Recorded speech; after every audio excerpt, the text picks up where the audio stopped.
Welcome, everyone, to our next session, Is Illiberalism Bad for the Jews? I'm Yair Listokin. I'm a professor here at the law school.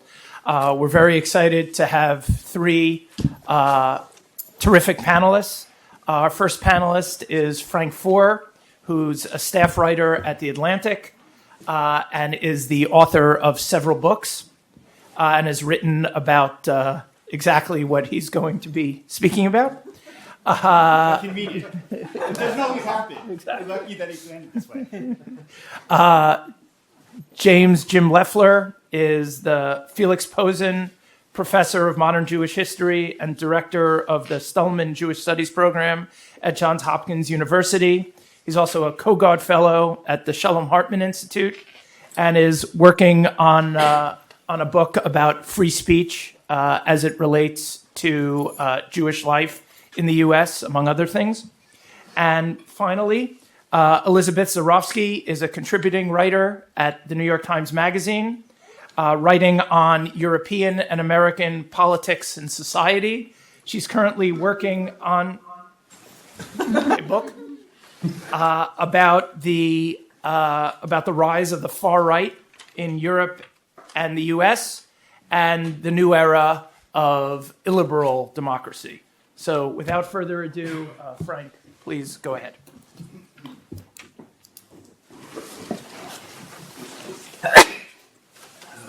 Thanks, Maureen, Stan, for programming it this way. This is the first time that Jim Loeffler and I have been on a stage since we were co-recipients of the Derek Ayers Award at the Melvin Gelman Religious School in 1986. I wanted just to begin with a postcard from the president. So 2 days ago, the Trump administration fired 7 Biden loyalists who've been appointed to the board of the U.S. Holocaust Museum. And among the many sins that the Trump administration has committed, this is clearly among the most minor, because the people who are usually appointed to the posts on the board are people who are aides, who are Jewish, who are being appointed in order to bring nachas to their Jewish mothers. But after they were canned, the White House described the reasons for doing so. And Carolyn Levitt, the White House spokeswoman, said they're going to be replaced with people who were pro-Israel, as if these Biden appointees weren't pro-Israel. And it's just another instance of how this administration is distinguishing between good Jews and bad Jews. This is something that Trump talked about frequently on the campaign trail. He described Jewish Democrats as having the need to have their heads checked. He said that they were possessed by the Democratic Party as if it was a curse, which is a very medieval way of talking about Jews, he said. It's the way that he talks about Chuck Schumer, who he's always saying is Palestinian. He said that he's more Palestinian than the Palestinians, which Chuck Schumer notes his mother would not be especially pleased by, which is maybe not the right response. But we're living in this world where the President of the United States is making these distinctions. And it's between good Jews, between bad Jews. He's deciding what is anti-Semitic and what's not anti-Semitic. And in so doing, even in the name of protecting Jews, even when he's posing as the defender of their liberties, he's obviously replicating some of the worst sins of anti-Semitic discourse, which is that he keeps insisting that Jews be at the center of the narrative. He keeps overinflating the role and the importance of Jews. And in so doing, he's destroying institutions that have nurtured American Jewish life. He's cynically exploiting Jews to destroy some of the things that have provided them with safety and security for so many generations. And it wasn't supposed to be this way, right? The reason that American Jews gravitated to liberalism and to the very particular American brand of liberalism was for many reasons, some related to values, but there's a theory of politics and a sociological reason that Jews were the most devoted adherents to this form of liberalism in this country, and it's because they thought that it would prevent the rise of an authoritarian who would threaten their own safety and security. So I just wanted to begin, I guess, with the terminological question. So we keep asking what is liberalism? Lionel Trilling was ambiguous about it, but I'll try not to be. When we talk about liberalism in the American Jewish context, and in the American context, we're talking about something that is specific and somewhat different from the Enlightenment European notions that we're talking about. That the term was born, it was in fact coined in its, I think, modern contemporary usage by a Jew, albeit a self-hating one, Walter Lippmann, in the late 19-teens. And he was doing it in order to distinguish this emerging doctrine from progressivism. And it was like, unlike the progressive movement that had flourished in the early parts of the 20th century, but was losing steam. And what he meant is, pretty much exactly what we talk about in the present day, which is it's a political ideology that I thought I was projecting so well.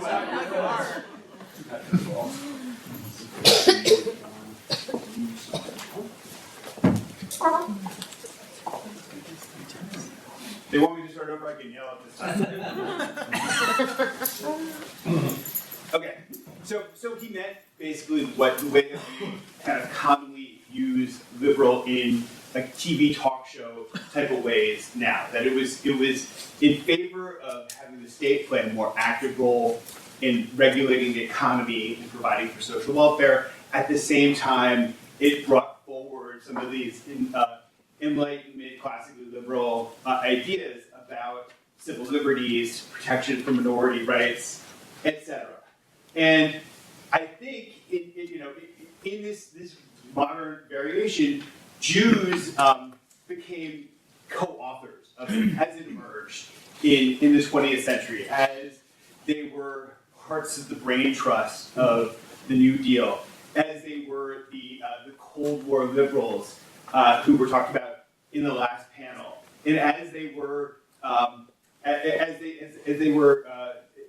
is a story I think that happens as Jews are experiencing this incredible moment, which David Sorkin described yesterday as the second emancipation, that this ideology is being articulated and developed, these ideas about America and the way that it treats its citizenry and the way that Jews fit in, as Jews are experiencing the kind of metaphorical ghetto doors being opened in this American context, as quotas begin to fall at places like Columbia and Yale, though Yale was put up a determined rearguard effort to try to keep those in place as long as possible. That Jews have this incredible moment where they go from relative poverty and they burst into the middle class and then burst into essentially the American establishment. It's an incredible story. And when we tell the story, I think it's hard not to tell it in a triumphalist way, because liberalism, as it emerged during that period, as it provided the basis for a middle class society, did nurture incredible Jewish achievement, and it provided safety and security. It is just astonishing to look at the polling about the way that that Americans thought about Jews in 1945 relative to 1960. I mean, there's really probably not an instance of a bigotry becoming socially unacceptable so quickly, and social anti-Semitism fading that fast in any other place in the world. We can overstate the story and say that it was a magical phenomenon that happened as the Americans realized that having fought Hitler, it was a bad look to talk ill of the Jews. But it happened, and it was incredible. And it fell by industry sector by sector, and until you get to the 1970s, when you have Jews kind of cracking down the last bastions of anti-Semitism in America, breaking into the corporate boardroom.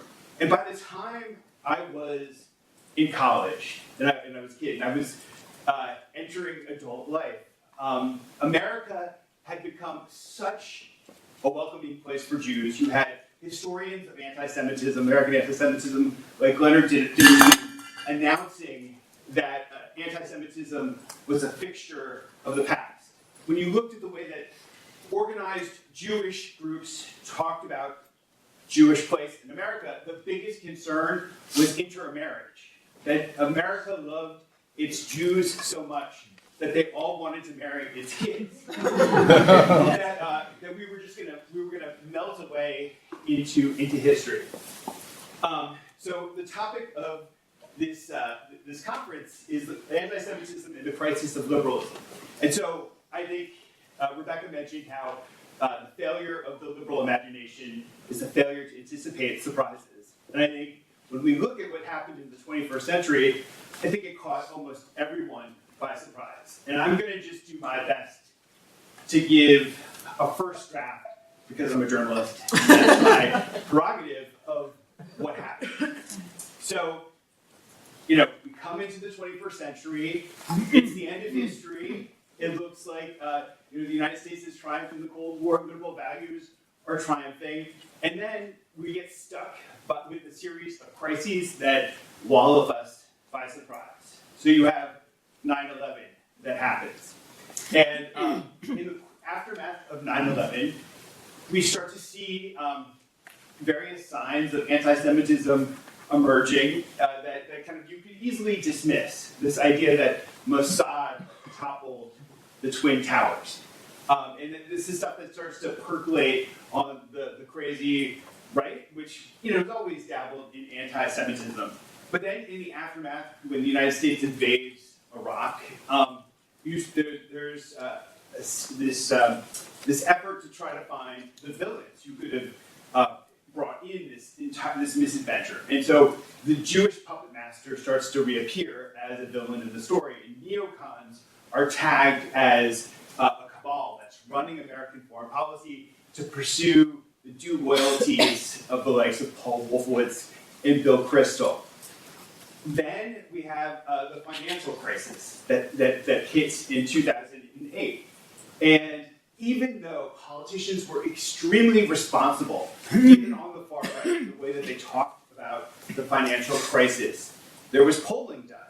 And it showed that within the public, the American public, there was a non-trivial portion of the populace that was pinning blame on Jews. Now, it was true that you had Bernie Madoff, and there were plot points. Lehman Brothers was a bank founded by Jewish cattle ranchers. So there were reasons why, objective data points that the conspiracists could latch onto.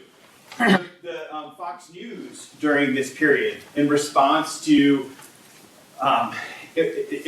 migration, starts to talk about George Soros as the puppet master. And he's described as the puppet master of the Democratic Party. And so we see this reversion to that old media. At the same time that this is happening, you have stuff happening as it relates to Israel that's changing fundamentally. You have the collapse of the peace process. And in the wake of the collapse of the peace process, there is Durban, there is the emergence of the boycott, divestment, and sanctions movement, which begins to talk about Israel in a different sort of way than we talked about in the 1990s. It was a pariah state. And in the effort to boycott Israel, it wasn't just the state that was being boycotted.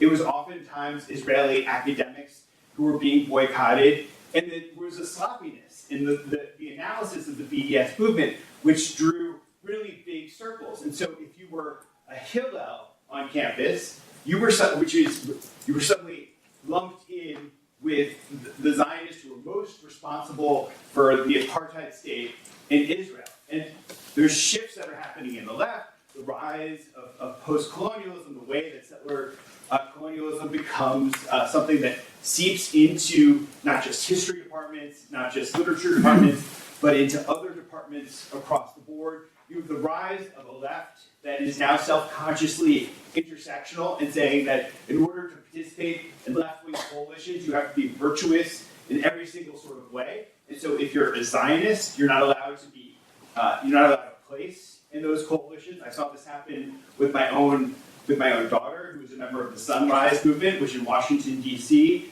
started to pull out of marches and participation with even the most crunchy, tiva-wearing, lefty Jewish women's groups. And so this is all happening simultaneously. We get to Charlottesville when all of these things that are welling up come out into the open. The President of the United States says that they're very fine people on both sides. And the thing about anti-Semitism is that we exist in a culture. And what happens on the left and happens on the right may seem like they happen in isolation and are part of separate stories, but they play off of one another. And what becomes verboten suddenly becomes less verboten. And we also live in a world where we have this horseshoe politics. You have somebody like Joe Rogan, who lives both on the left and far right simultaneously sometimes. There's somebody like Kanye West.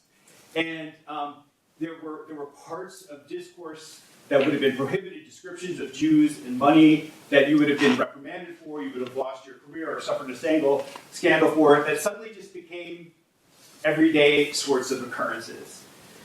And I think that this story that I just told you, which culminates in October 7th as well, and the crisis in the university that happens, is a story about how certain values that American Jewish institutions promoted, and I think the bulk of American Jewry, normie American Jews cherished, start to become discredited. That ideas about meritocracy or cultural pluralism or a certain faith in science that was part of secularism, or faith in liberal institutions to safeguard certain set of values, all these things become discredited. And so I think the answer to the question, is there the and?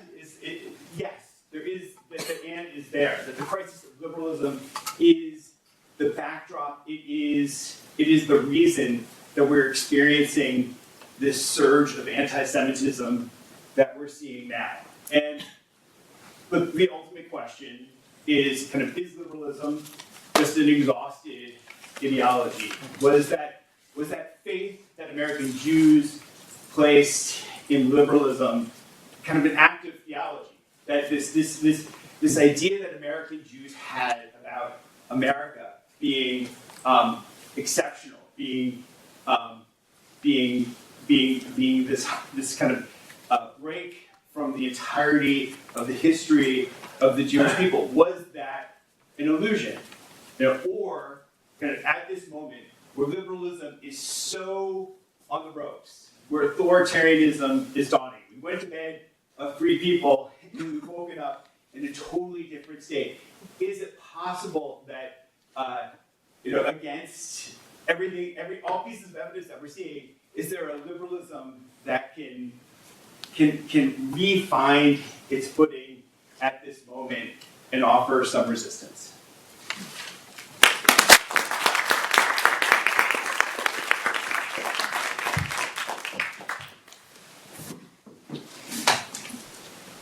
Hi there. It's a great reunion. You're still a mensch. It's a pleasure to be here, not just because of our reunion, but to be on this panel and to be part of this conference with Maury and Cindy and other colleagues here have really curated for us. So I'm really happy to do it. I'm speaking today, as you heard, from a moment of completing a book, writing a book about anti-Semitism and free speech. I am that lucky fool who has this topic. But the spoiler is I'm not going to talk about free speech, actually, and I'm not going to summarize the book. Instead, I want to draw out a story from it and parse it to see what its relevance might be to thinking through the questions that we've been hearing about and thinking about. First, though, I'm going to begin with a question of my own. When did our crisis, if we're in a crisis, our crisis of liberalism and anti-Semitism begin? To my mind, that's what this conference is really about. Our premise is a classic historical one. If we can date the origins, we can find the cause, give the diagnosis, come up with a sense of, as the historians will often do without claiming not to do, which is that in the past we'll somehow find the future if we look backwards toward it. So what is the answer? It depends, of course, on how we define liberalism and how we define crisis, which is a word that we should probably also interrogate some more. But I want to offer one candidate, and that's Charlottesville. So I'm going to explain by reference to the story I mentioned. And then I'll jump forward to talk about how this engages with our themes and what I want to share with you. So I'm going to ask you to think back with me to Charlottesville, and I'm going to story tell. It's Friday evening, August 11th, 2017. The Unite the Right men are marching through the central quad of the University of Virginia with burning torches, and you all know what comes next. Jews will not replace us. But you may not know the first victim of that weekend's mayhem and violence. It's a Jewish woman, a Jewish student named Diane DaCosta. Hours earlier, she had moved into her dorm on the lawn, historic quad of UVA. Now she sits there in what was a prize and is now a trap. She's cowering, she's shocked, and she's terrified as the men are streaming past her room. It was the most traumatized I ever felt as a Jewish person, she recalled later. I was scared for my life. I thought that I was going to die if people knew who I was. So what did she do? Desperate to survive, she begins to de-Judaize herself. She removes Jewish jewelry. She's a painting with Israeli flags. She turns it over. But she says she couldn't de-Judaize her body. And she was afraid, but the physical characteristics were still there. I think it's also worth pointing out that she is Latina and was identified as queer also. But the Jewishness was front and center for her. Quote, everything about who I am felt like a threat. So what does she do? She sits there, there's a knock at the door. The knock at the door is from someone next door, a dean's wife, who is not a college official but knows her and says, come with me. And she flees. And she flees briefly to another space, and then she flees into a car, and she drives off. And she feels, she says afterwards, right afterwards, she begins to document this, like she's just escaped Eastern Europe and her family's telling, or she feels like she's in a movie, and it's a movie of the Holocaust. Okay, so that's probably not an unfamiliar story, even if you don't know about her. But fast forward to Sunday, August 13th. The dust has settled. The time has come for that familiar curse of our contemporary moralism, the public statement. University of Virginia's President Teresa Sullivan goes first. Quote, as a public institution, we value diversity, inclusion, and mutual respect. She goes on to say that the hate that we've seen is the very antithesis of those values. And then she says, quote, we denounce the racist, anti-immigrant, homophobic, and misogynistic chants. So what is missing?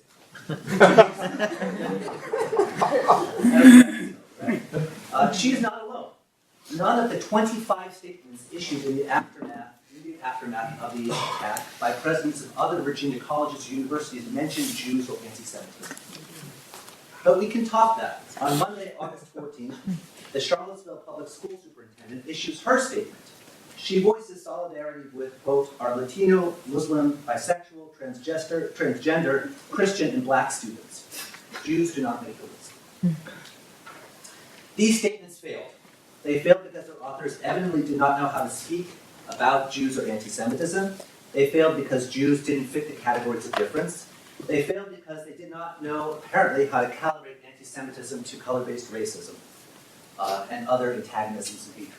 And they failed, of course, because they found no way to register or dispel the Jewish fear of Diane DaCosta. So what happened? If we wish, we can point to these failures as evidence of progressive or left-wing anti-Semitism, except none of these speakers would qualify as progressives, none of those individuals. Or we could do a what-about-it move of reference to the Trump response and say there's a lot of failures on both sides.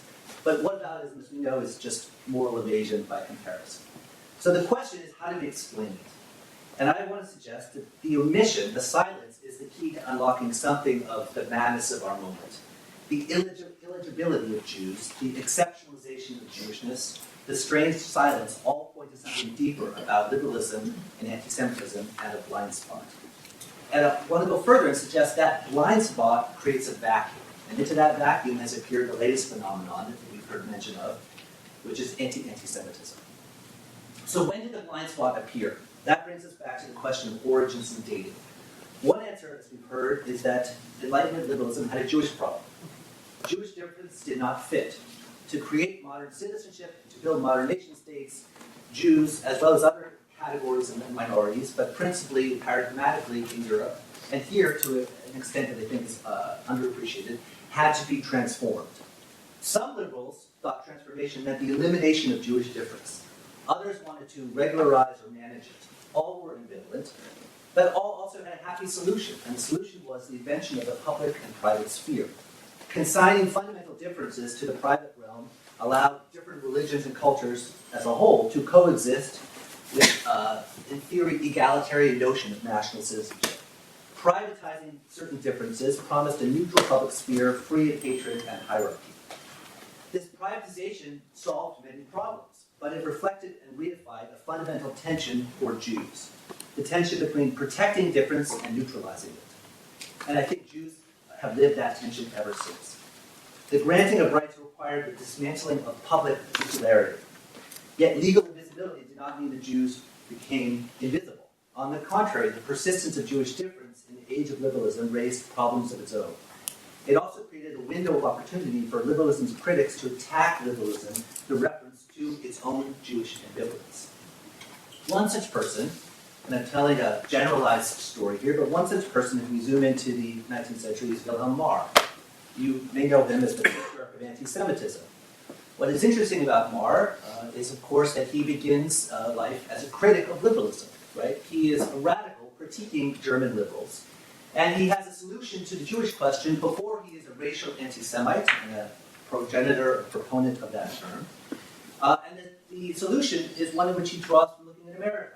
And he says if German liberals really want to achieve democracy and give Jews equality, they should follow the American model. He writes this, of course, in 1861 and 1862. Quote, the American state, or the North American state, does not recognize the Jews as such. And so the Jews as a group quite naturally disappear via race mixing into the state majority of white Christians. What's happening here? This is an instance of Marr as a critic of liberalism, seizing on its own ambivalence about the public-private distinction as a way to attack it and also to attack Jews, and yet to use it to challenge liberalism for not living up to its own standards. This is a theme that precedes him, I think as we've already heard, and succeeds him, right? It's something that is part and parcel of the story of liberalism in different ways. But I also want to suggest the same tension between the protection of difference and its neutralization is something that runs more directly through the American stream of liberalism that we were just hearing about.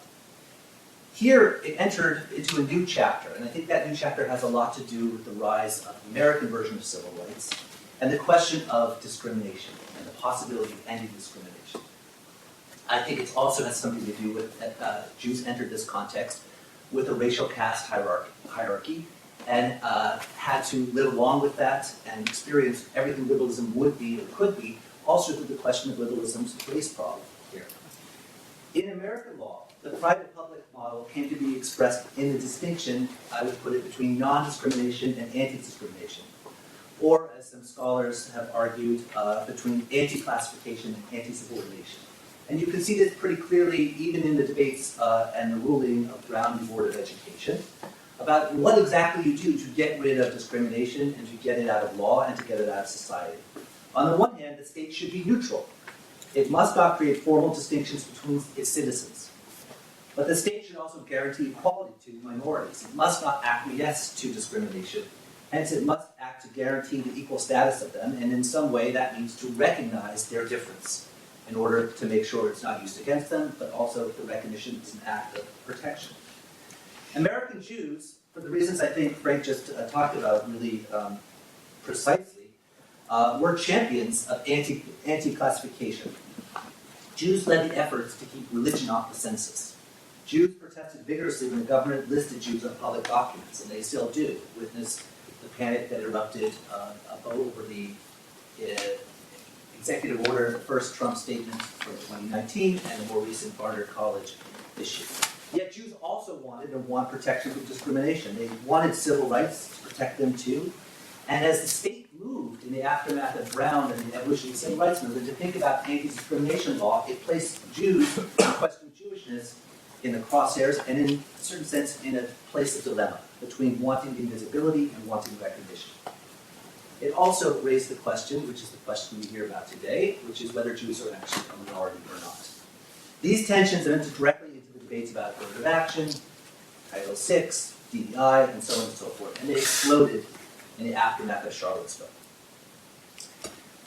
I want to suggest that what happened with those statements I referred to was an explosion of this and also a performance of that same problem. Liberal voices struggled to articulate the defense of Jews because they had learned the liberal script too well. And they didn't really know what to do with Jews. And that created a vacuum. What that vacuum was, we could say more about, but the last part of my talk, I just want to suggest that that vacuum is what created, again, a space for critics, malcontents, and opponents of liberalism to enter with anti-Semitism. I think that one of the interesting things about the Trump version of it is not just the weaponization, which is indeed true, not just about Israel-Palestine. It also is something that reflects a canny recognition of liberalism's own ambivalence towards Jews and anti-Semitism. Liberalism's failure to name the hatred in Charlottesville ironically allowed Trump and others in the Trump camp to begin to use that for the logic of their anti-Semitism. This is also true, however, of liberalism's leftist critics. So I want to close by returning to Diane DaCosta. After her weekend of terror, she spent the next several months engulfed in a different fight.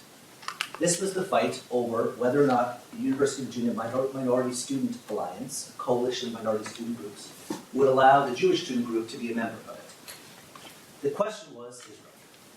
The Minority Student Coalition insisted that they were opposed to anti-Semitism. In fact, anti-Semitism had been displayed drastically and dramatically. They too wanted to protect Jews, but to do so, they argued it was necessary that the Jewish group disavow Zionism, and as some of the people in that camp argued, and adopt anti-Zionism. They offered a compromise, and the compromise was honorary membership. The Jewish student group could not be a member at the start of the coalition, but they could be an affiliate. Diane DaCosta professed shock and outrage. She had suffered terror and trauma only to be told that, quote, Jews were not a real minority.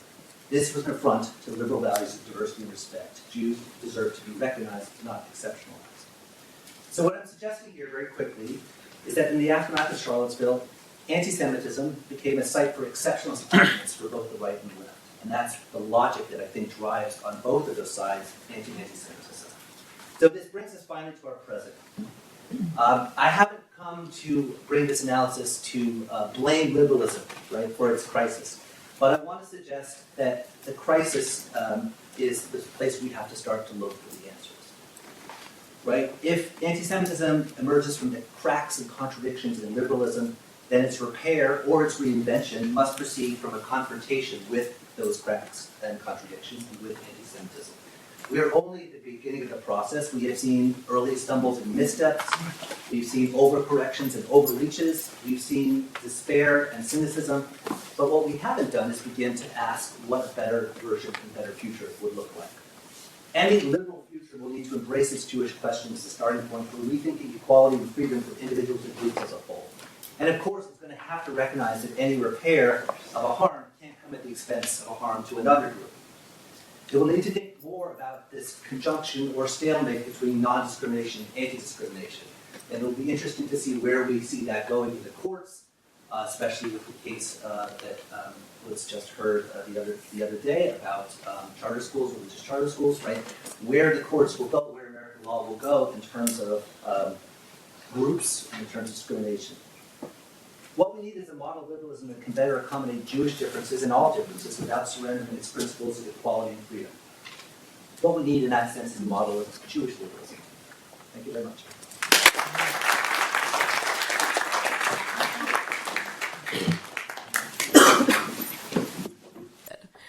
Okay, thank you very much to Sam and to Maury for having me. This is a very interesting conference for me to be able to attend.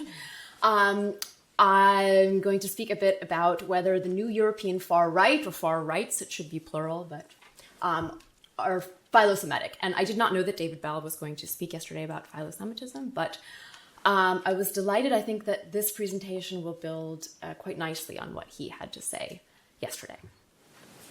So I live in Germany, where I first started spending time in 2018. It was Trump's first term, and the far right was well on the rise across Europe, even if the fortunes of various European far-right parties had seen some ups and downs. The Germans I discussed politics with warned me that whatever it was that was happening, it would end badly for Jews. That whenever and wherever there was nationalism in Europe, Jews sooner or later became targets. I remember arguing that while Jews might always be vulnerable members of their communities in certain ways, on a broader political level, it was not Jews who would become the official scapegoats, their fortunes manipulated for the purposes of the political power game, but immigrants, in particular in Europe, Muslim immigrants. Since then, there have been agonizing and even deadly instances of anti-Semitism in Europe and in the US as well, of course. Yet, for now at least, Jews as minorities in Europe have not been victimized by the state, and indeed have been supposedly protected by it, though I would venture that I was both right and wrong, and it's probably more complicated than I may have appreciated, but I will come back to that later. In Europe, for the last 70 years, denouncing anti-Semitism has been the sine qua non of democratic politics. After 1945, as the French sociologist Michel Vieviorca has written, it took some years, or rather decades, but eventually Europeans listened to their Jewish compatriots, and anti-Semitism became, in some places, literally a crime. In particular for European political parties on the right of center, acknowledging national responsibility for what happened in the Holocaust has become, since the 1990s, the cost of admission into mainstream parliamentary politics through a gatekeeping mechanism that has been achieved largely by elite consensus.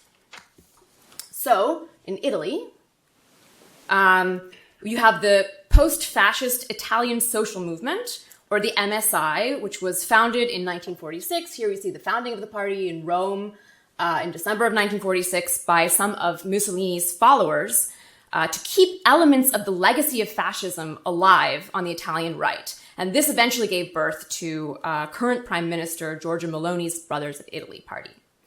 The MSI rebranded during the Berlusconi years of the 1990s, changing its name and ultimately its leader to Gianfranco Fini. Fini had long been a proselytizer of a, quote, new fascism for the year 2000, but eventually made what was, for his supporters, a controversial visit to Yad Vashem in 2003 as part of a broader moderating effort. So that's him second from the right. A Haaretz headline at the time declared, Fini to visit in effort to legitimize party. A few years later, Fini became president of the lower house of Italian parliament, and his party merged with Berlusconi's, paving the way for the eventual emergence of Giorgia Meloni herself. In France, the far-right National Front was co-founded in the 1970s by the avowed anti-Semite Jean-Marie Le Pen. There he is in 1972, around the time of the founding of the party. So he was a co-founder of the party, along with a former member of the Waffen-SS and a member of the Vichy Parapolice. Jean-Marie's daughter, Marine Le Pen, took over the party in 2011 and set out to de-demonize it. But during her 2017 presidential campaign, she said that France was not responsible for the July 1942 roundup in which French police arrested and deported approximately 13,000 Jews. She said, quote, I think, generally speaking, if there are people responsible, it's those who were in power at the time. It's not France.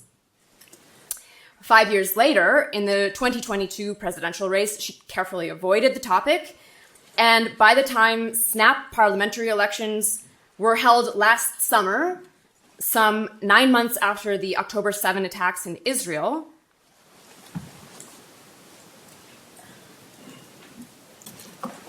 no? Okay, there's a slide that is not coming up for some reason. In any case, it's supposed to be an image of Marine Le Pen at a march against anti-Semitism that was held in Paris in just after the October 7th attacks.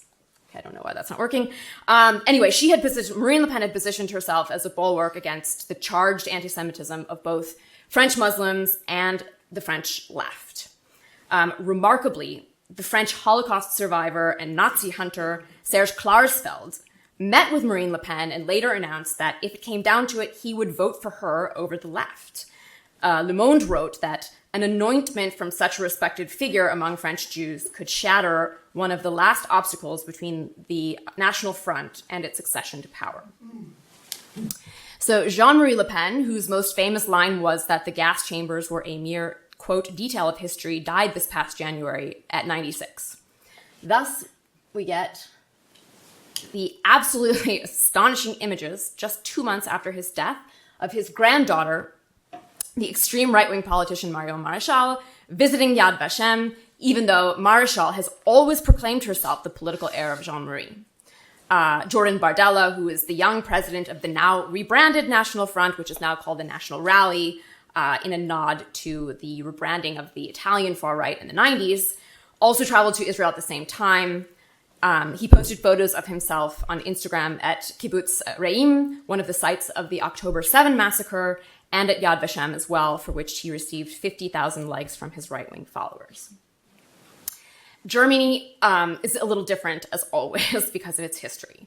After 1990, in East Germany, all of civil society, which had been run by the socialist state, collapsed. Many neo-Nazi groups that were long taboo in the West moved into the vacuum in the East. Still, a far-right party could not gain a foothold there until the Alternative for Deutschland was founded after the 2008 financial crisis.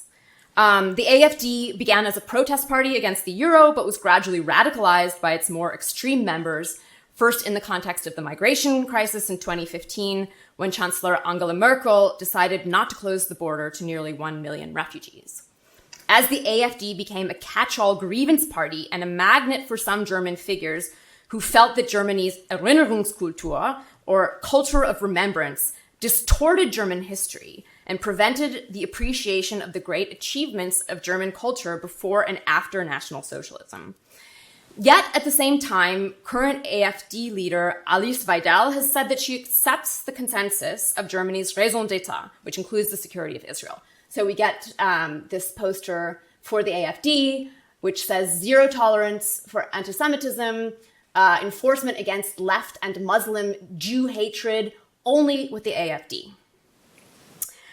So there have been 2 litmus tests in Europe related to each other for admission to the governing elite. Acknowledgement of national responsibility in the 20th century, genocide of European Jews, and that is an achievement that should not go underappreciated, as well as a commitment at some level to the state of Israel. As it happens, both of these principles now coincide with one of the main preoccupations of far-right parties in Europe today, which is Muslim immigration, one in obvious ways and one in less obvious ways.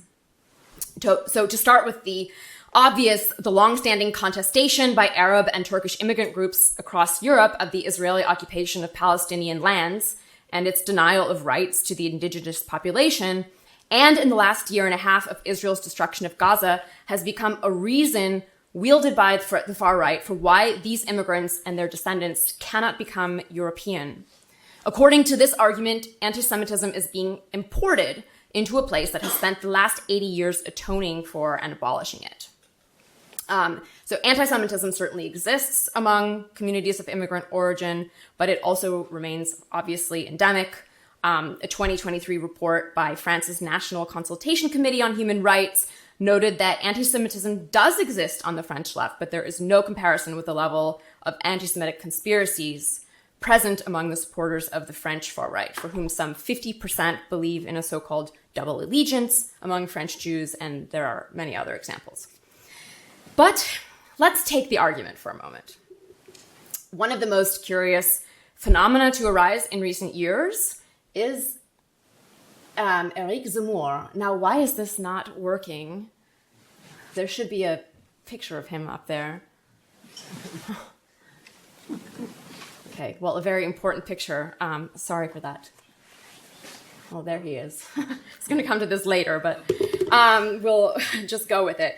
So Eric Zemmour is a French, he's obviously the one on the right, not on the left, a French-Jewish radical right pundit who ran for president of France in 2022 with backing from some wealthy members of France's most devoutly traditionalist Catholic right wing. And that's him in his speech declaring his candidacy in 2021. Zemmour's bottom line has always been a hysteria about the so-called Islamization of France.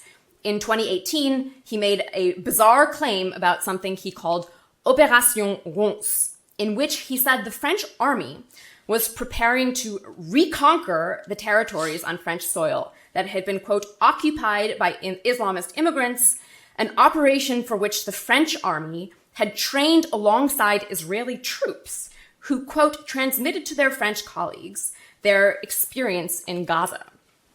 The notion of Opération Ronce has been thoroughly debunked, notably by the French army. Far-right politicians in Europe, along with the right-wing politicians in Israel, have upheld a narrative of the Jewish state as the last European frontier against its Arab neighbors, the so-called villa in the jungle. There is conception, or an envy, perhaps, of Israel as the illiberal democracy par excellence. Its unapologetic nationalism, its muscular defense of an ethno-religious state, its violence against, its use of violence against the Arab Muslim population. And of course, a stated friendship for Israel makes an excellent cover for lingering anti-Semitism at home. There's no better example of this than, as Paul alluded to yesterday, Hungarian Prime Minister Viktor Orban, staunch friend of Benjamin Netanyahu and defender of Israel, who brags that Budapest is the safest city in Europe for Jews, while simultaneously using anti-Semitic innuendo to blame everything that doesn't go his way on George Soros.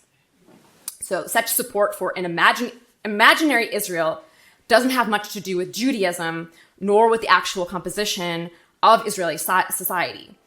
And as Israel has increasingly explicitly embraced ethno-nationalism and this dismantling of the state's democratic features, has become easier for right-wing nationalist parties to speak with Israel.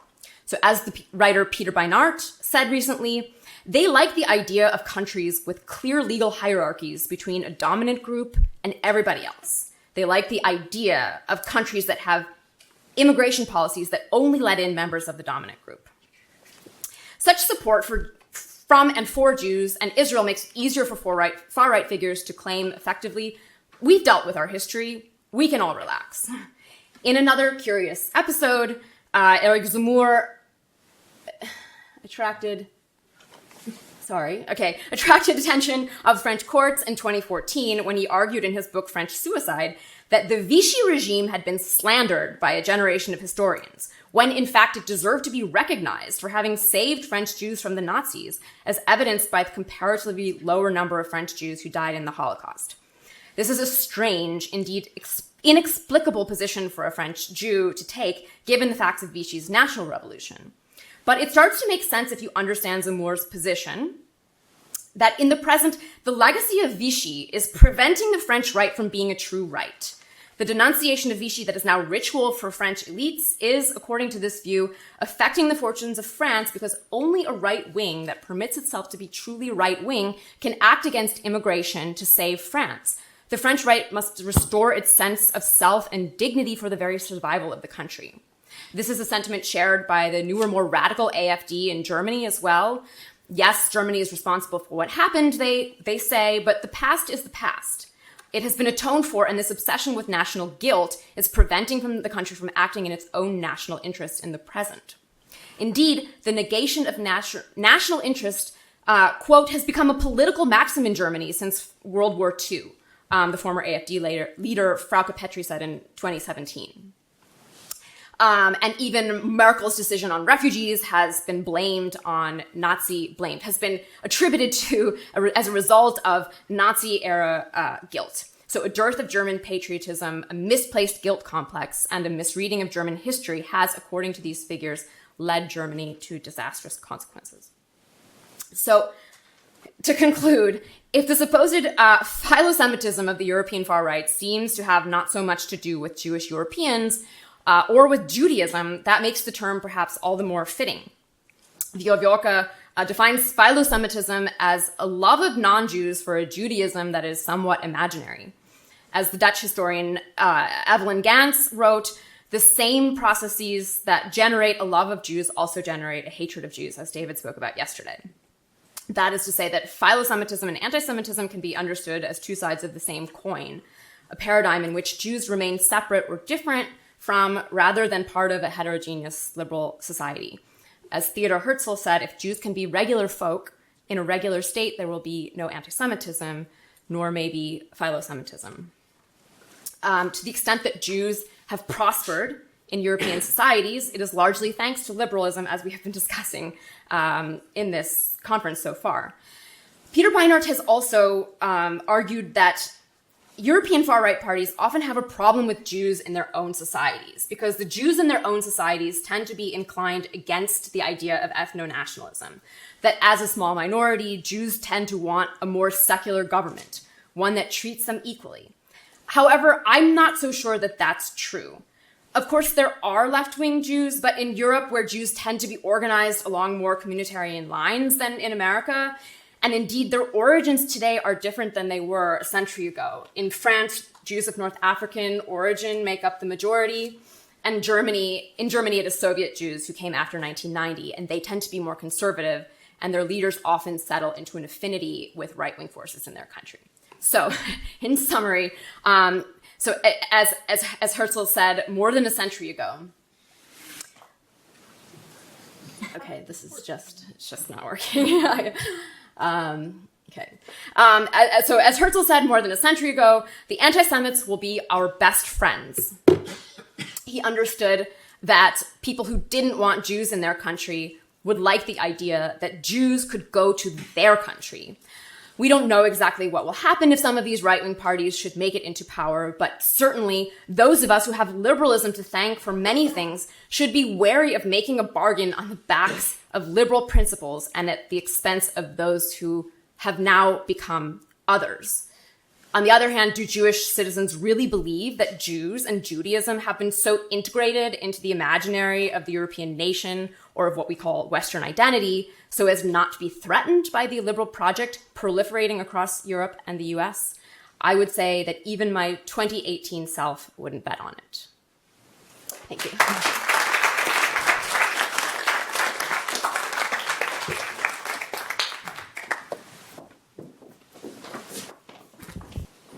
Thank you very much for 3 excellent papers. I have a quick question for Jim that I could say pretty quickly, and then one for Elisabeth and Frank.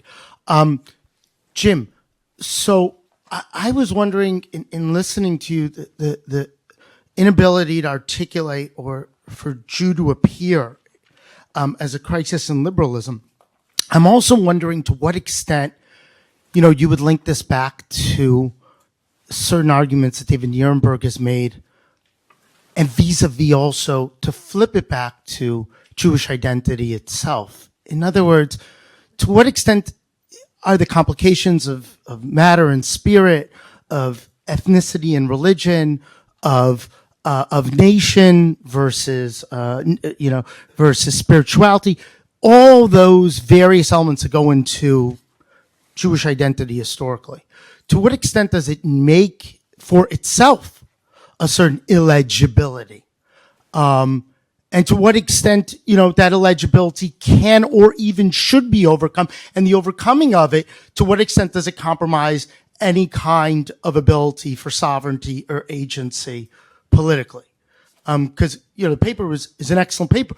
And I'm sure that you could have given it from the flip side as well. But shockingly, there was very little political agency on Jews' part in the paper, so I want to hear more about that. In terms of Frank and Elisabeth, I'm wondering, and especially, Frank, you touched on 2001, and everyone thinks, okay, September 11th. But what I think's missing here, and in the conferences, we haven't talked about immigration. And the question of anti-Semitism really comes out of the issue of immigration in Europe. As we all know, the IHRA was born in Europe, and it comes out of the crisis of immigration after 2001, September 11th, but really out of a crisis that happens with the opening of the Schengen borders. And what you have is a fundamental break between the idea of the Jew being the immigrant. The Jew's no longer the immigrant in Europe. It's not seen as such, exactly what you were saying in 2018. And the new definition of anti-Semitism basically takes that into account. That Jews, are not immigrants.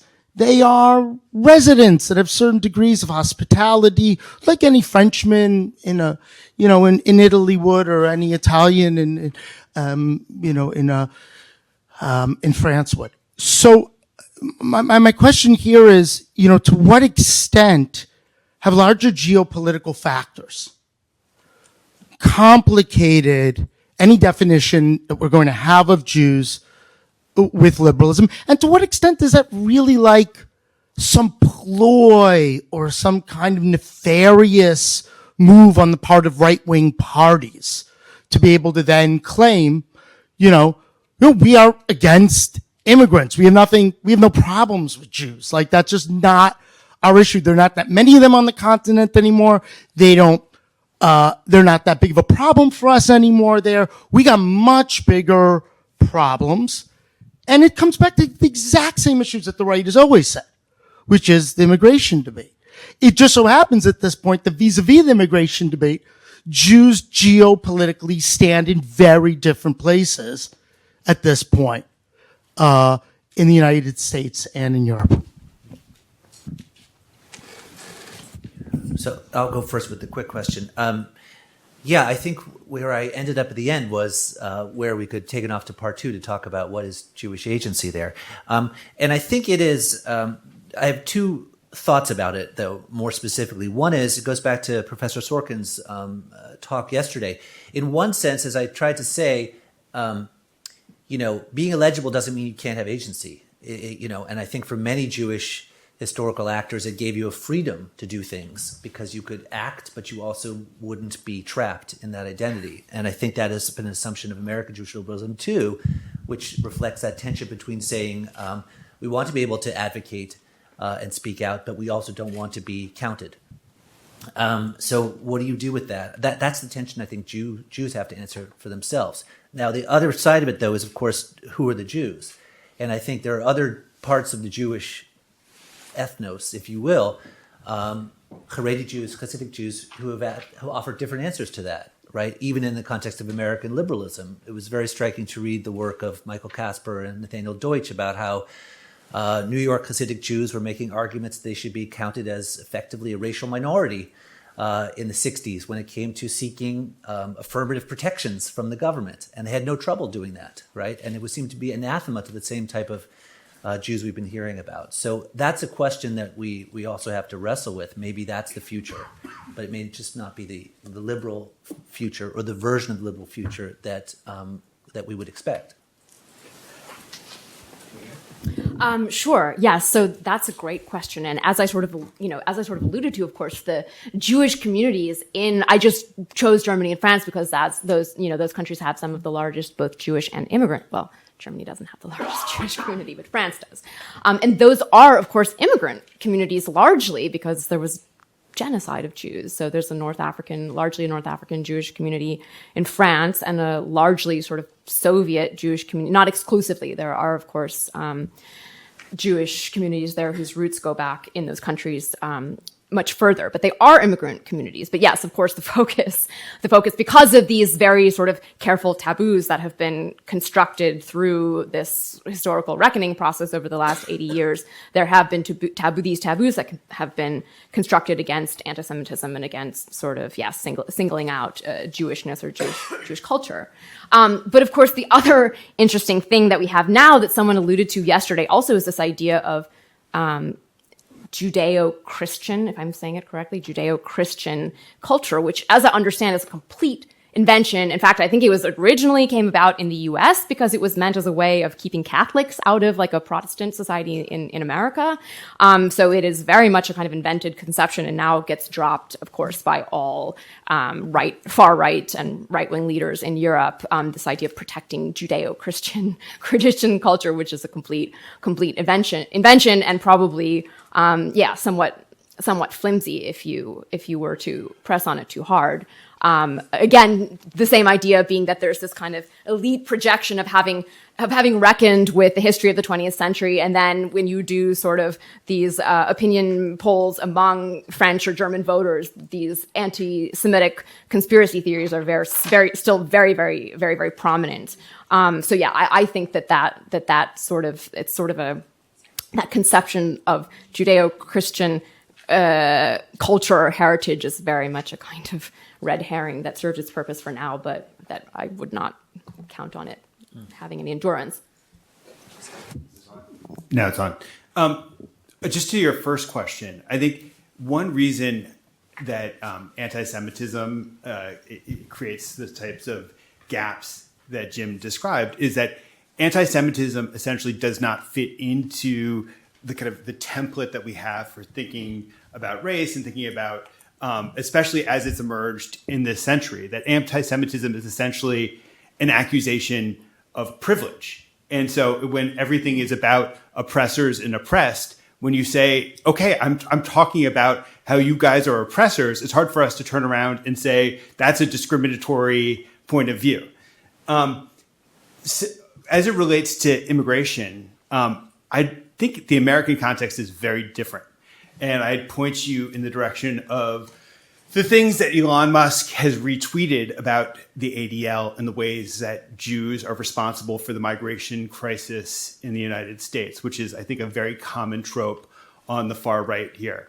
Eric Ward, who is an activist, wrote a very powerful essay about how American Jews in the far right imagination exist in this kind of in-between space, that Jews are not white, but they're seen as being kind of the minority group that's capable of passing, and that ability to pass gives them the capacity to act as agents of these other minority groups, and that they've re-engineered American society to destroy white Christianity by opening the gates at the border. Soros is the easy person that can can stand in for that puppet master. And again, it's just astonishing how much Soros hatred, which clearly reflects this, has entered into the mainstream of conservative thought.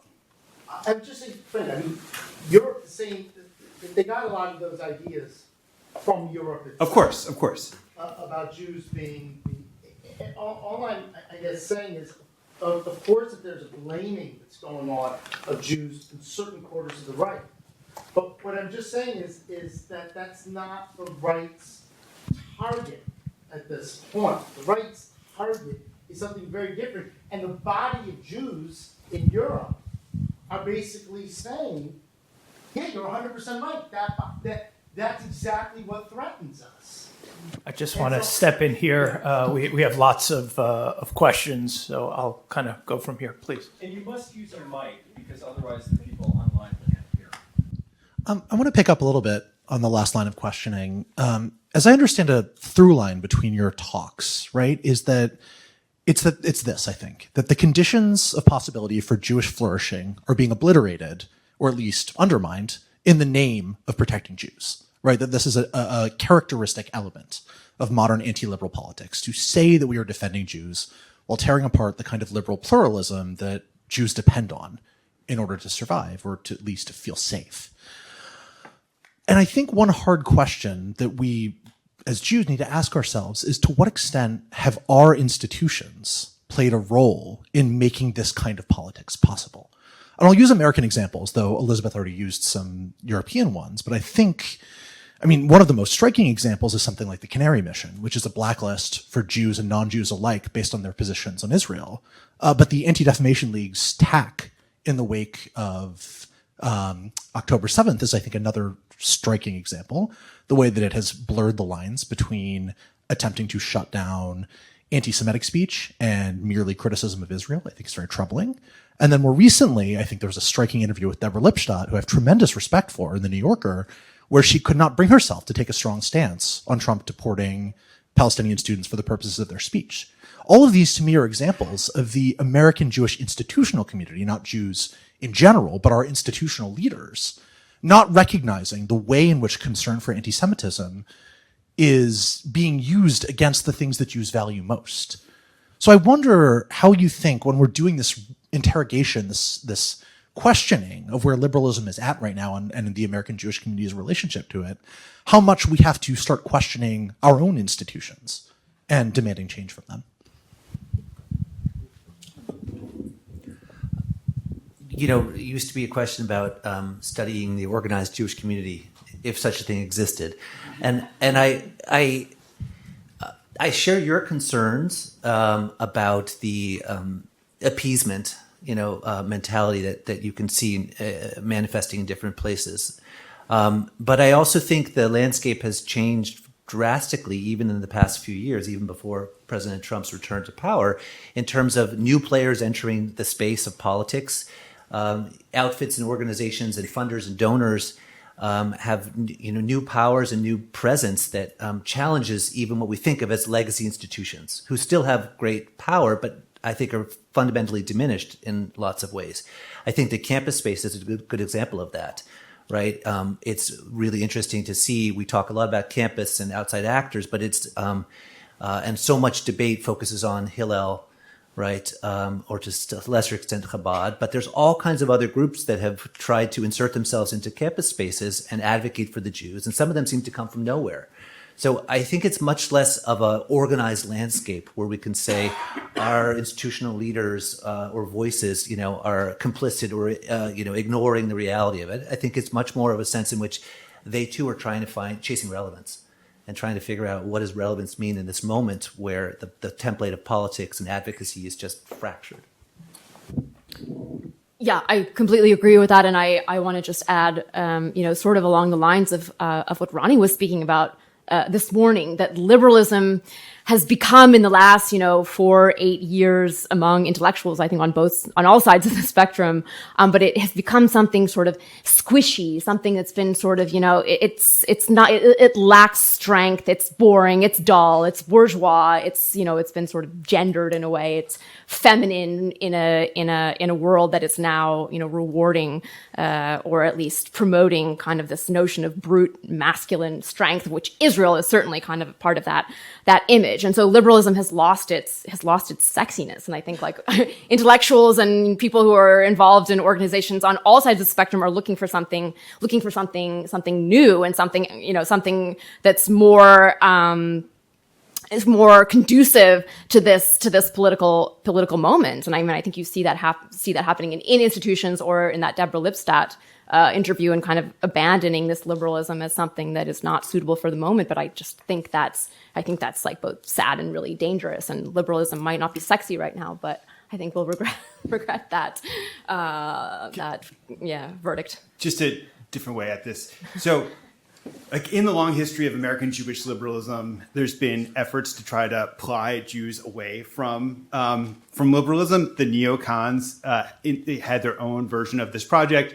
When Milton Himmelfarb had his famous quip about how Jews live like Episcopalians but vote like Puerto Ricans, it's like now Episcopalians vote like Puerto Ricans and Puerto Ricans vote like Episcopalians, and the whole thing is probably tinged with like some racism that makes it a bad analogy. But so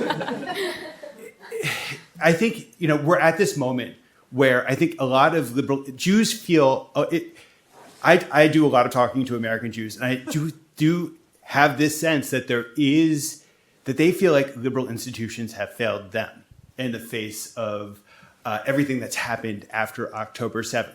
And now, given those feelings, it's still Jews remain pretty overwhelmingly democratic, especially relative to other white voters. But I do think that we're kind of on the cusp of a moment in American Jewish politics where it's very conceivable that there is going to be a big break to the right. And I think some of that is related to the failure of liberalism. Some of it is maybe related to the Milton Himmelfarb type questions, where this is just an ultimate expression of Jewish economic self-interest or perceived Jewish economic self-interest. As it relates to the organized Jewish community, I think that their performance in some cases has been extremely disappointing. But I would just put that in league with the performance of every other single set of elite institutions in the face of Trumpism. which has been disappointing. Yeah.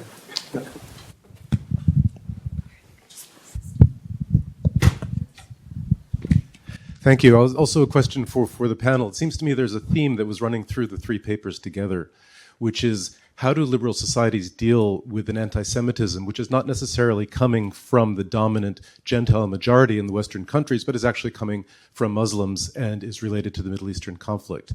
So on the left, you have, and particularly I think in the United States we've seen recently, you have a great reluctance because of a desire driven by sort of concern for intersectionality, driven by a desire not to give in to Islamophobia, to say, all right, we're not going to criticize even blatantly anti-Semitic organizations like Hamas. And that therefore this creates an opening for certain anti-Semitic discourse that's been coming from groups like Hamas to actually come into the United States. So that, for example, last year at Columbia, when people were giving the Arab version of the chant, which is from the river to the sea, Palestine will be Arab, which calls for then obviously the elimination of the Jewish state. And then on the right, of course, you have the weaponization of the same phenomena, but in the opposite way, to say that, all right, we're going to use the Muslim anti-Semitism as a way to beat to attack the Muslims, just the way that you also had the far right in Europe, accusing the Muslims of being homophobic or of being patriarchal. Over the issues of the veil in France, for instance. So the question is basically, how do liberal societies deal with this new variety of anti-Semitism, which is not coming from the dominant majority in the Western countries, but is really coming out of the Middle East and is driven by the Middle Eastern conflict, and with the very dire results that we're seeing? I think there's obviously a way not to deal with it. And it's what we witnessed on a lot of college campuses over the course of the last couple of years, which is that I think universities and university presidents have an obligation to talk about hatred in a universal sort of way. And I know that a lot of this exceeds the bounds of people who aren't immersed in this to comfortably navigate some of these questions, especially in a context where we value academic freedom and free speech. And it's uncomfortable to take a position which sounds like you're injecting yourself into the middle of this fight that's happening over there that you want desperately nothing to do with. But I think our society has done a fairly miserable job of making clear delineations about what is hateful and bigoted and what is acceptable discourse. And I don't think that needs to result in a shutting down of anti-Zionism or a suppression of dissent and criticism. I think it's possible. I think there are lots of people who model how it's possible to have extremely negative feelings towards Israel without bending into anti-Semitism. But given that so much of the world is clueless about what anti-Semitism actually is, it takes some moral instruction to be able to point those out and to kind of insist on a different set of rules to discourse. If I could just say, I think that I think we need a new model of pluralism. And one of the realities that we're struggling with, and we see it on college campuses, and we've seen it this week in what's come out of the self-studies from Harvard, is that there are multiple communities who feel deeply harmed and vulnerable, right? So we don't have a good way of thinking about that. Like, we have models of allyship, what we think about New Deal liberalism and allyship or alliances, but it's different when you're talking about different types of communities, sometimes traditionalist communities. And I don't think that is, even as I've given a story here about the unique features of anti-Semitism in Western thought, liberalism, I don't think we can exceptionalize it. What I think is coming down the pike is the fact that there are going to be, and are already, huge issues between Hindu and Muslim students, and advocacy organizations that are deeply interested in getting involved in this on campus and are trying to and feel this with a degree that when I've encountered it, I found shocking, that the degree of emotionality. And I often tell people, when I used to teach at UVA, I walked down the lawn and I would see a Free Palestine sign, then I would see Free Kurdistan, then I would see Free Kashmir, right? So that's again why I would say the Jews are not the only story here, but we're a very good story to necessarily think with. But the way has to be pursued towards pluralism in something, because it can't only be how do we kind of it's just a different demographic reality, right, of just what our society looks like. There's a way in which it often seems to be that, I guess, many people don't realize, for instance, how many Palestinian Americans there are, and that's just a different reality that is interrelated with the questions of how do we fix lines about speech and hate speech and things of that kind. Yeah, I wish I knew how to answer that question, but I sort of agree with this concept of pluralism. I think sometimes in European countries, especially, which are not always very good with the concept of pluralism, that these issues with anti-Semitism and with the conflict in the Middle East, they are about the conflict in the Middle East, but they're also domestic issues, because a lot of times there are, high levels of discrimination of all forms, cultural, economic, whatever you want in Germany or in France. I'm again just using these two countries as examples, but in Germany and in France against Arab or Turkish immigrants. And so sometimes like these tensions are, and this kind of perceived, Philosemitism, or this perceived privileging of Jewish memory in France and Germany, especially, but also in other European countries. And so I think sometimes these are about questions around pluralism domestically, not to say that it's not about the Middle East conflict as well. It is. But that if there was a way to resolve some of those domestic issues, you would also, that would have a secondary effect, but I'm not super optimistic about that.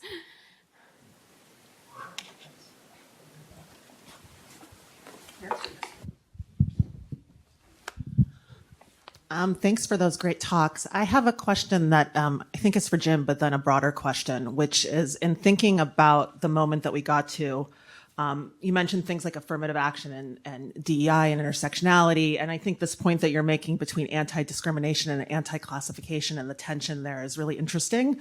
I was just wondering about multiculturalism and the development of it in the 1990s and the ways in which Jews are sort of cast out of multiculturalism in some ways, in the sense of thinking about the making of departments, right? Or maybe it's earlier than this period, the late 70s and the 80s, thinking of ethnic studies departments, and then Jewish studies has to sort of raise money to become its own department because it was kind of left out of that context. So I'm just curious where that moment, I guess my question is sort of where did the 1990s fit in? Or is the 1990s like the moment where things crack, like John Gantz's book, The Clock Breaks? Yeah. It's very interesting to think about that against the story of law, right? So I would say in the story of academic culture, many people here know, there's a familiar story, but it's a complicated one because Jewish studies is also part and parcel of a diversification of the academy, except it has a religion card to play. So, how it grows is in different ways. I started my job in a place where Jewish studies grew completely out of religious studies, and now I work in a university that has no religion department. So it varies. But so those tensions are there. I don't think it's the same thing, however, if we look at law, right? One of the striking things for me in doing the research for this book is to see how after the crisis of hate speech and free speech in the 70s that was reached a crescendo in Skokie, the Anti-Defamation League turns around and invents something new that doesn't exist before called hate crimes. And the rapid ascent of hate crime legislation all across America as a strikingly bipartisan issue takes off in the 80s and the 90s. And that is absolutely a partnership between Jews and all kinds of other African-American gay rights groups. And it doesn't look like a multiculturalism in which Jews don't belong. It looks like there's really this great partnership to do a next wave of inclusive restructuring of anti-discrimination law. But that obviously that breaks down for different reasons we could talk about. So it's the picture is confusing in the 90s, and I think it's not so clear that it's just that's when everything turns and the cultural logics of America no longer would permit Jews to be counted as a minority. Something is happening there, but not all of maybe mainstream or establishment liberalism is there, even in terms of left liberal political advocacy and law. That's more recent, I think. But don't you think that just like in Nat Glazer, Arthur Schlesinger, I mean, Arthur Schlesinger's doesn't Yeah, but there in kind of the Jewish critique of multiculturalism that emerges in the 90s is this anxiety that Jews are going to somehow get ridden out. Or redound against. Disuniting of America. Yeah. Right. But that's true. In that critique is something that I think it goes back earlier to Milton Himmelfarb saying, in 1971, just 3 years ago, we used to be a minority. We're no longer a minority. Somehow, we and the Catholics are no longer a minority. And the question then is, okay, so what do you want, Milton Himmelfarb? Right. Do you want to remain, do you want to model pluralism with that? And what do you want, Arthur Schlesinger, Disuniting of America? Do we want to go back to when there was no more, we were unified or not? And of course, that's the question that, as I tried to say, I think Trumpian anti-Semitism seizes on, which is, what do you want, Jews? DEI is the enemy, or you want to be part of DEI? Yeah. And so I can give you the best of it, the protection without the other stuff.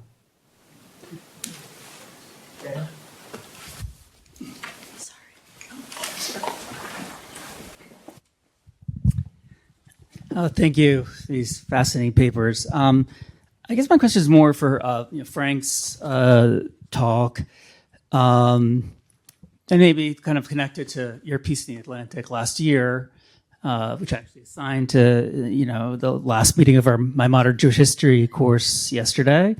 But I think we're roughly the same age, maybe exactly the same age. And when I first read that piece, it struck a chord, no question. And I think I'm trying to say, on the one hand, I think we need to allow for narratives where you could potentially poke holes, right? I mean, it's still the narrative more or less holds, and that's part of the problem I have. Let's say even with some Hasia Diner's book about the Holocaust. Yes, we're always talking about it. No, it's not quite the same as what happened in the 1960s. But I think in terms of the 1990s. Just came up before. I mean, the 1990s, on the one hand, I look back on it and I think about when I was in college and, and just what it's like today. And, just even that poll, that survey that Eitan Hirsch of Tufts did, right? And I'm thinking to myself, man, I would have felt completely I don't relate to any of these questions when I was in college. But, similar to what Ronnie was saying, just referring to John Ganz's book, but even stuff that he's not talking about in that book, right? Let's say 1990, 1991, 1992, Crown Heights. Yeah. I actually just went, during that, I went back to look at, the ADL's audit of anti-Semitic incidents for 1991. And, it says this is the 5th year in which it's gotten worse. They actually opened it, in 1991 for the first time in recent memory, a mob's cries of kill the Jews echoed on an American street. Leonard Jeffries at, City College, rap lyrics becoming increasingly, pretty boldly anti-Semitic in some cases, Public Enemy. So it's just, I just wonder, how much, kind of amnesia is involved, in kind of sustaining these narratives. And that would be maybe the then part of the narrative. But that, even for the now part, it would be obtuse to raise, any questions about the fact that there's a crisis of liberalism right now. I think that's pretty obvious. But I do find, some of the kind of requiems or maybe, more appropriately Kaddish for, liberalism, it just strikes me as premature. And I mean, if only just because it's not people haven't it's not like people haven't worried about the future of liberalism in the past. I mean, you go 100 years ago, the crisis of liberalism was everywhere. I hope it doesn't take a Holocaust and a world war, but you have a point. Yeah. So when you mentioned, so it is true. There's no doubt. If we went back to the 1990s, there were more anti-Semitic things happening than I remember. I'd also throw in Pat Buchanan's presidential campaign. There was various controversies related to Farrakhan. When I went to Columbia, Khalid Muhammad, there was a controversy, but it didn't loom large and it didn't actually feel very menacing or threatening. And I do think, regardless of whether the quantitative evidence supports the sense of fear and anxiety that exists now, the sense of fear and anxiety that exists now and the sense of insecurity is pretty fundamentally different than the 1990s. Was it an era totally free of anti-Semitism? Of course not. The crisis of liberalism question, I mean, I find it hard not to feel like this is an unusual moment. Not only because we have a kind of authoritarianism dawning in our country, and liberalism has been especially feckless, inadequate, however you want to describe it, in the face of it. But I would also say that you look at a lot of the polling among younger people, they don't especially subscribe to liberal values. They've been disappointed by the world that liberalism unleashed. They're searching for something different. I don't think that better alternative exists out there, and I hope that as we cycle through, that we coalesce around liberalism as our best defense. But that's not a foregone conclusion. Well, no, maybe we'll take a couple questions together because we only have about 5 more minutes, and then great. So just take, please, go ahead. Yes. Thank you so much. This has been an amazing panel. So I think that part of what is challenging the sexiness of liberalism, as Elisabeth put it, is that I think our generation subscribes to this very clear, like, bifurcation of right and wrong, of, power and victim. And like, what is the victim is right to support, and what is power is right to not support. That's not necessarily something I subscribe to, but I think it's sort of the generally held opinion. And so I'm curious how we think about and talk about Jews in relationship to this power and victimhood divide. Because, when people that we know, when our mic holders, Orly and Tali, when people we know are arrested in the name of our safety, that's not great for us. But also when our protection and vulnerability is excluded from these lists of groups that need protection, that's also not good for us. And so I'm sort of curious where you think the relationship of Jews to as powerful or as victims is evolving in this crisis of liberalism specifically. Please.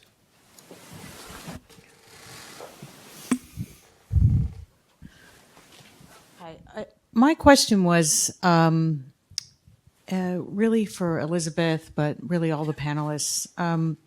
When you talk about the idea of Israel, and I think you were talking about the perception by right-wing governments or right-wing movements as the illiberal nation state par excellence, I think what we've been talking about is the importance of liberalism in its supposed attempt to negate Jewish exceptionalism.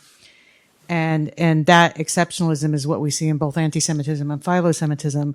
Yet in some of these arguments and in some of Peter Beinart's arguments, I think, is there not a risk of restating the Jewish exceptionalism when it comes to Israel, when it comes to criticism of Israel that singles out Israel as this kind of illiberal nation state and that's sort of my question, what I'm worried about.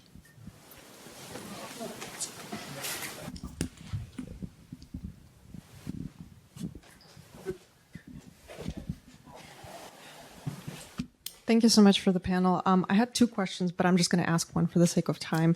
My question is for the Elisabeth about the European far right. Is there a difference between West European and Eastern European states? Or if you haven't studied it, do you expect it to be because Eastern European states don't have a Jewish population? Is there sort of an imagined or projected philosemitism, or are there different tropes in those 2 parts? Thank you. Sorry for protesting this way.